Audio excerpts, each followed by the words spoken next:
Hey y'all, it's Megan with the Digital Do the Brew crew, and I am here with Paul and Amy from Pal's Brewing in North Platte. Hey y'all, thank you so much for being here today, and we're really looking forward to hearing from you. So yeah, let's just start off, and Paul, can you tell us, and Amy, if you've got something, what are you guys drinking today? Well, right now I've got our signature, I guess you can't, okay, here we go. I've got our signature Jalapeno Cream Ale. Actually, check that. This is Javanilla, which we've served at a lot of our festivals. Really smell the vanilla on that. And then, of course, our Jalapeno Cream Ale. Ooh, fresh peppers. And then I'm drinking our Explosive Raspberry O. Yeah, and nothing I'm drinking. I'm still in the middle of my shift, let's say. Gotcha. Cool. So, well, tell us a little bit. You know, we're here learning about different breweries and whatnot. So, you guys are located in North Platte, and tell us why you love being there. Yeah, what I really love about this small town is the family feel that this community really gives us. Everyone is you come here and it doesn't matter whether you're a new employee or customer. It's always, well, how do I know you? You must know my aunt, or well, maybe where'd you grow up, or where, what school did you go to? That type of thing. Everyone just welcomes you with open arms here.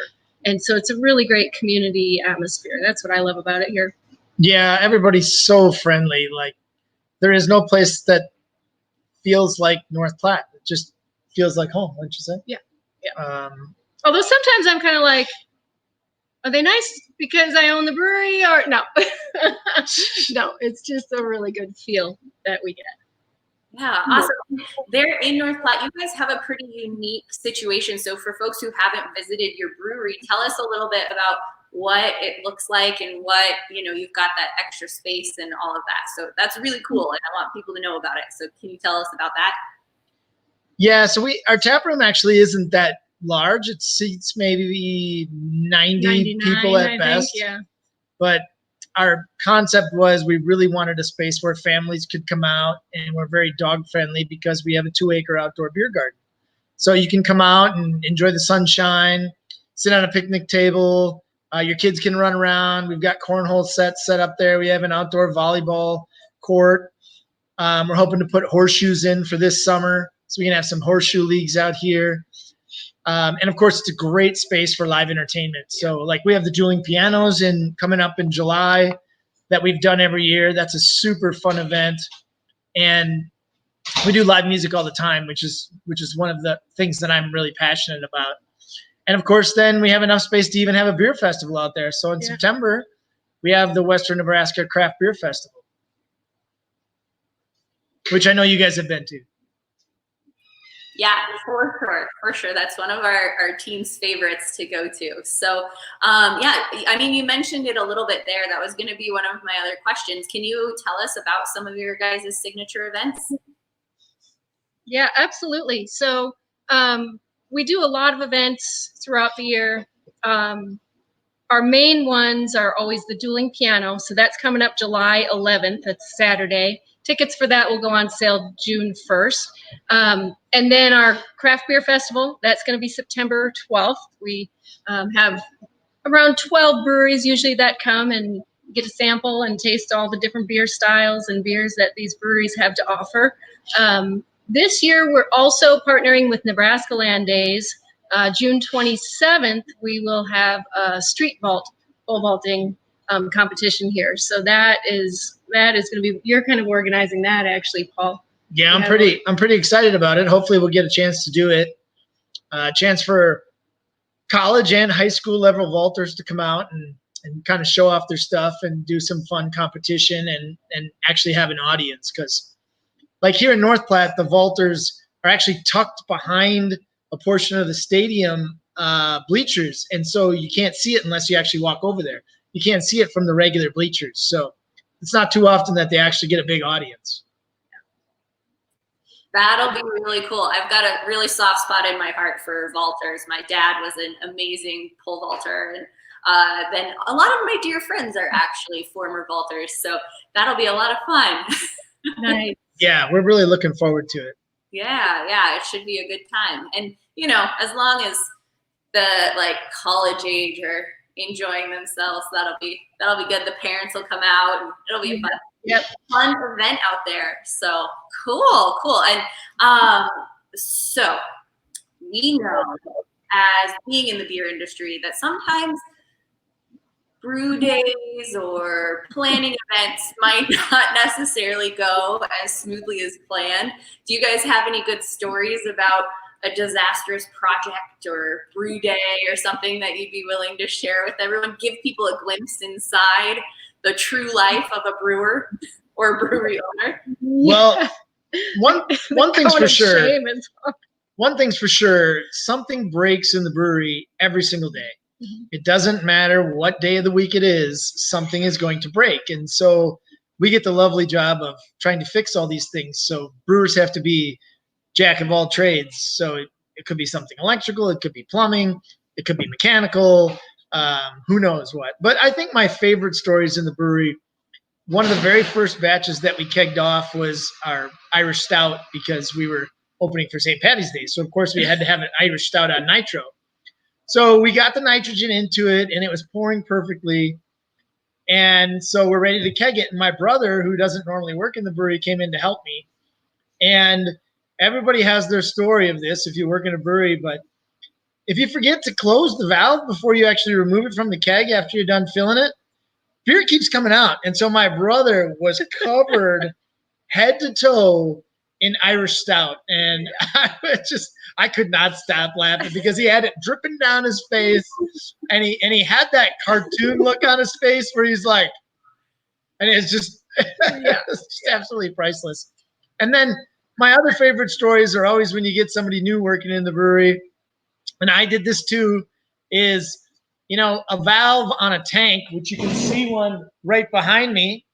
That valve, if you have equipment connected up on the front side of it, has two tri-clamps. And the one on the outside usually has a hose or something else connected to it. And that's the one you end up removing at the end of the whatever the step you're on is. If you remove the one on the other side, there's nothing holding in the 10-gallon or 10 barrels of 5-foot high beer column, which then proceeds to exit out at you with great force. And we've had that happen 2 or 3 times in the brewery, where I'm literally standing there with a gloved hand, plugging the valve, going, okay, this is what we're going to do. So those are some of my favorite stories. They're not catastrophic. You know, nobody's really at big risk of getting hurt unless you count, you know, icy cold beer inside your pants being considered to be dangerous. But they're always hilarious after the fact. 100% after the fact, I think. Yeah, not fun during it. No. You gotta think fast as this huge stream of beer is just cruising out of the tank at you. Yep. And you know, if it's on camera, that's always a fun thing. I know our friends at Brickway caught something like that a while back when they were trying to clear out their mash tun. But craziness, it's always fun. We did catch one on camera where I don't remember exactly what happened, but someone opened a valve when the tank was under pressure and there was a bunch of yeast in the bottom of the tank. And it was actually this bright tank, which is right here behind Amy. And it's directly, you can't see it, but it's directly in front of the office door on this side. Yeah. And all that yeast just splattered against the wall on the office door, which we were so thankful the door was closed. Yeah. But we did manage to catch that one on camera. Awesome. Those are so good. Thank you so much for sharing. You know, it's always a shiny day and everything's always glorious in this industry. So thank you for sharing that. It's always the new guy that does it. Once you've done it, it's not real likely that you're going to do it again. One, you feel bad you wasted a bunch of beer, but it's just being wet and full of beer is not really a fun way to go through the day. So we're always laughing at the newbies because we know what's going to happen at least once. There's just no way to train it out of someone. Yep, exactly. So, well, thank you all again so much for participating in this digital beer fest. We hope some folks are sipping on your beers while they're watching this, and they have the opportunity to bid on auction items that you contributed. So can you tell us a little bit about the different auction items? Because all of the proceeds will go back to you all at Pals. So what were those auction items? Yeah, so we've got a great line of, we call it the North Platte Ultimate Brewery and Rail Yard Experience. Here in North Platte, of course, is the world's largest rail yard switch yard. So first you get the tour of the 10-barrel brew system, which you see part of it behind you with the brewer, and then tastings for 4. You'll get a large pizza and appetizer to share, and then 4 passes to the Golden Spike Tower, which is where you get to see the world's largest switch yard, and then a night stay at our Bed and Brew, which is just across the street. And so that's a great place for up to 4 people to stay. Awesome. That sounds like a really great day and night out. So if people want to find you, where can they find you online on social media? And yeah. Everywhere where social media is done. Yeah, so our website is palsbrewingcompany.com. We are on Facebook, Twitter, Instagram. And the best thing to do is sign up on our website to be notified of, all of our events and beer releases and all the special things we have going on at the brewery. That's the easiest to stay in the know. Yes, this Saturday we're doing a special 1/6 only release of an aged Heaven Hill whiskey barrel aged stout that we did in 2018. We've been holding on to 1 keg of it. The beer itself, I think, it's going to be close to 2 years old, I think, by the time we release it. And so that's going on Saturday at noon. Okay, cool. And people can get that for carry out, right? That's right. Yeah. Right, but it's Crawlers. very limited because it's only about 18 crawlers. Okay. All right. I will give you a heads up, and I'll edit this, and then we'll cut back in. But this is going to actually air on the 25th. So, yeah, that's right. I forgot.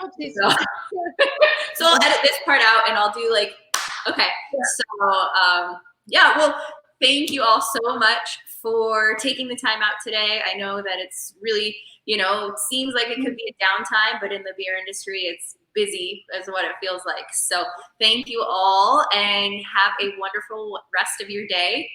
Cheers.